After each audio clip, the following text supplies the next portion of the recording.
ইরানের ড্রোন হামলার পর বাতিল হয়েছে দুবাই বিমানবন্দরের সকল ফ্লাইট।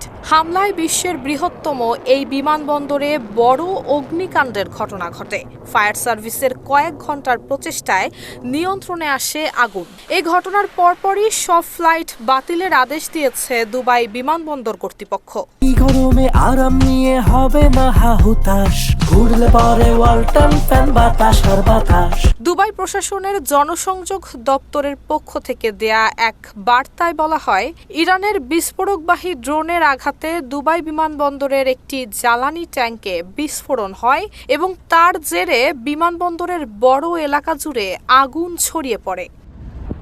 ফ্লাইট বাতিল প্রসঙ্গে ওই বার্তায় বলা হয়েছে, সব যাত্রী এবং বিমানবন্দরের স্টাফদের নিরাপত্তা নিশ্চিত করার জন্য সতর্কতামূলক পদক্ষেপ হিসেবে অস্থায়ীভাবে যাবতীয় ফ্লাইট বাতিল করেছে বিমানবন্দর কর্তৃপক্ষ।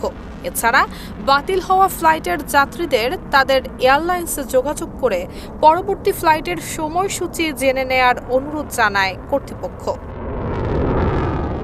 দুবাই বিমানবন্দর বিশ্বের সবচেয়ে ব্যস্ত বিমানবন্দর। প্রতিদিন এই বিমানবন্দরে হাজারো ফ্লাইট উড্ডয়ন এবং অবতরণ করে। বিশ্বজুড়ে প্রতিদিন লাখ লাখ যাত্রী তাদের গন্তব্যে যেতে ব্যবহার করেন এই বিমানবন্দর।